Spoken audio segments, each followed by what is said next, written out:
안녕하십니까, 블루로사입니다. 오늘 이야기의 주제는 다이어트 평생 하는 겁니다. 입니다. 제가 또 동절기를 맞이하여 체중이 좀 늘었고, 저는 뭐 어, 약간 매달 2kg씩 증량이 되는 경향을 가지고 있기 때문에 특히 겨울철 체중 관리가 좀 많이 어려운 편입니다.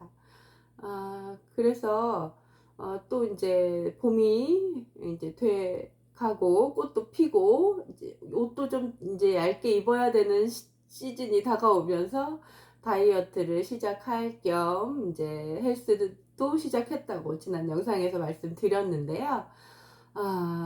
저는 이제 다양한 다이어트 방법을 사용을 해 보지만 제가 이제 일단 다른 것의 변화를 좀 이렇게 제한을 둔 상태에서 운동을 이제 시작을 했을 경우에 초반에는 한 1-2kg 정도 증량이 되는 경향이 있더라고요. 그래서 지금 체중은 줄지 않는 상황이다. 결국 다이어트의 핵심은 식단이다. 이런 거죠.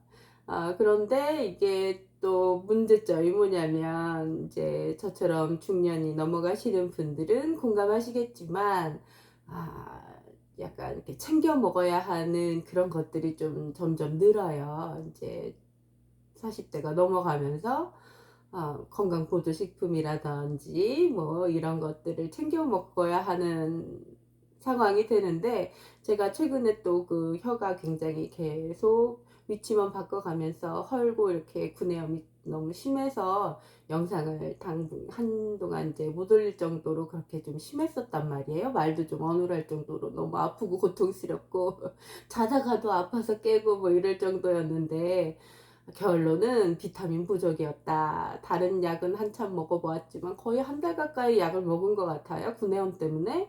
그런데 다른 약은 뭐 크게 도움이 되지 않았다. 결론은 비타민을 먹기 시작하니까 괜찮아지더라. 그럼 이런 식으로 약간 무언가가 부족한 부분이 이제 즉각적으로 몸으로 이제 드러나는 이제 상황이 되었기 때문에, 뭔가를 잘 챙겨 먹어야 한다는 그 압박감과, 젊었을 때는 그냥 뭐 며칠 안 먹으면 되지 이렇게 생각을 하고 체중도 금방금방 조절이 되고 이랬었는데, 이제 중년 이후에 하는 다이어트는 상황이 많이 다르다는 거죠. 그래서 제가 뭐 한두 끼 굶는 거 그렇게 어려운 타입은 아닙니다. 그런데 이제 일을 하는 상황이고, 이제 여러 번 말씀드렸다시피 저희 일은 또 몸을 많이 사용해서 하는 일이다 보니까 체력적으로도 좀 버텨 주어야 하고, 그러다 보니까 먹어야 되고 뭐 여러 가지 이제 딜레마인 거죠. 안 먹을 수 없고, 이제 아무래도 좀 덜 먹고 이러면 일에 지장을 주고 하루 컨디션이 좀 달라지고, 그 와중에 식단 조절은 또 해야 될 것 같고 이러면서 갈수록 체중 조절은 좀 어렵습니다. 다이어트 뭐까짓 거 하면 되지 이런 마음으로 평생을 살고 있는데, 사실 뭐 하면 되죠. 하면 되는 건 맞습니다. 그리고 뭐 어렵게 생각하자면 한두 끝도 없는 거고, 그런데 조금 어려움이 있어요. 좀 젊을 때처럼 극단적인 방법을 쓸 수는 없다는 거. 저는 좀 극단적인 방법을 쓰는 사람인데, 그러다 보니까 뭐 달래가면서 운동도 하고, 또 제가 주 3회를 목표로 삼은 이유도 일단 몸이 온전한 상태에서 시작한 운동이 아니고 조금 통증이 좀 있는 상태에서 시작한 운동이기 때문에 주 3회를 목표로 잡은 거예요. 좀 하루 이틀 열심히 일을 한다거나 환자가 좀 많았다거나 이러면 또 아픔이 통증이 또 올라오고 이러면 운동을 강제적으로 쉴 수밖에 없고 이런 상황이기 때문에, 그것이 아니더라도 뭐 어쨌든 주 3회 이상 하는 것이 약간 운동 효과는 볼 수 있다고 하니까, 일단 저는 약간 운동의 목표는, 제가 몸을 쓰는 걸 그렇게 좋아하는 타입이 아니다 보니까 운동의 목표는 약간 좀 최소한으로 잡아두는 편인 것 같아요.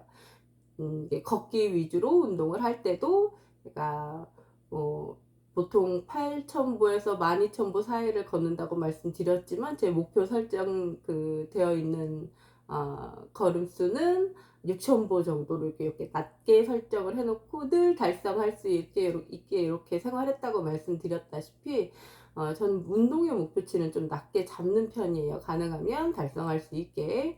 어 그럼에도 불구하고 쉽지가 않네요, 이게. 가고 오고의 문제가 사실은 의지의 문제는 좀 아닌 것 같아요. 저 같은 경우는. 일단 아픈 상태에서 시작한 건 젊었을 때 하던 운동과 또 많이 다르더라. 뭐 어떻게든 되겠죠. 그래서 지금 다이어트를 시작은 했지만 체중은 전혀 달라지지 않는 이런 상태에서 제 얼굴은 아직도 조금 뚱뚱하고 빵빵한 상태에서 이 영상을 또 찍고 있습니다. 그러면서 또 한편으로는 걱정이 되는 거죠. 또 빼고 났을 때 얼굴이 또 팔자주름이 더 깊어지는 건 아닌가. 이게 어느 쪽이 나은 건가. 난 약간 복스럽고 귀엽고 약간 깜찍까지는 아니더라도 그런 인상 좋은 못생긴 얼굴을 가진 그런 할머니로 나이 먹고 싶은데 제가 보는 약간 날씬한 할머니들은 약간 그런 인상은 아니신 분들이 많단 말이죠. 어떤 방향으로 가야 하는가에 대한 고민을 늘 가지고 있습니다. 곱게 날 늙고 싶은데 말이에요.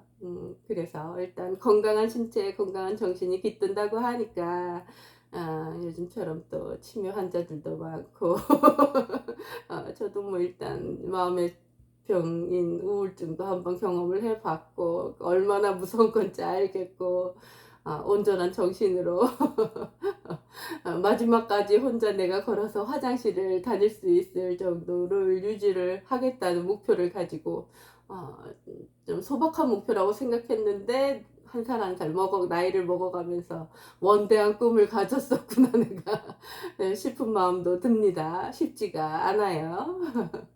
어쨌든 저는 일단 다이어트를 시작을 한 상태입니다. 뭐 누가 보면 아무 변화가 없는데 무슨 다이어트를 시작을 한 거냐 이렇게 말씀하실 수도 있겠지만 좀 나름대로 근육량도 조금 늘은 것 같고 아무래도 뭐 지방보단 근육의 무게가 조금 더 나가니까 그래서 체중이 지금 달라지지 않는 게 아닌가라는 정신승리도 해보면서 어쨌든 다이어트는 평생 하는 겁니다. 일시적으로 하는 것이 아니고 평생 다이어트를 할 때 여유를 겪지 않을 수 있어요. 그래서 여러분들도 봄맞이 관리 이제 시작하셔야 될 것 같아요. 옷이 점점 얇아지고 꽃샘추위가 뭐 한 번씩 오긴 하지만 어쨌든 꽃도 폈고 옷도 이제 좀 롱패딩은 이제 벗어난 시기가 되었으니까요. 내 살들을 가려줄 옷을 이제 내려놓아야 한다는 거니까요. 여러분들도 관리 시작하시고 조금 더 만족스러운 하루 보내실 수 있었으면 좋겠습니다. 플루로사였습니다.